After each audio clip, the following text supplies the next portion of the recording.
এখন অনেকে বিজনেস করছে যাদের বিজনেসে ডাউনফল চলছে আর চাকরিতে প্রমোশন হচ্ছে না, তো সেই রিগার্ডিং আপনি কি বলতে চান?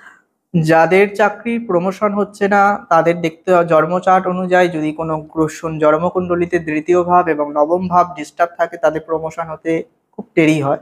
তবুও আজকে আমি মায়ের এই প্রয়োগটি বলে যাচ্ছি, অবশ্যই এই প্রয়োগটি করলে ভীষণ তোমার সাকসেস পাবে। মন্ত্রটি একটু জানতে হবে, খুব শর্টে বলছি।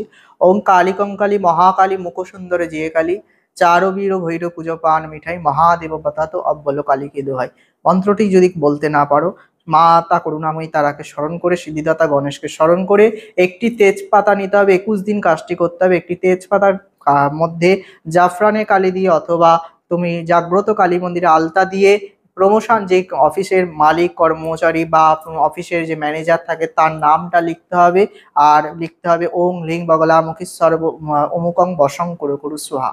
তাও যদি না লিখতে পারো, লিখবে যে আমি যাতে অমুক দিনে প্রমোশন হতে পারি, সেই কথাটা লিখে নিয়ে এই ওই তেজপাতাটাকে চামিলি তেল দিয়ে এটি ঘিয়ের প্রদীপের মধ্যে জ্বালাতে থাকো প্রত্যেক দিন টানা 21 দিন। আর নিরামিষ খেতে হবে প্রথম 3 দিন।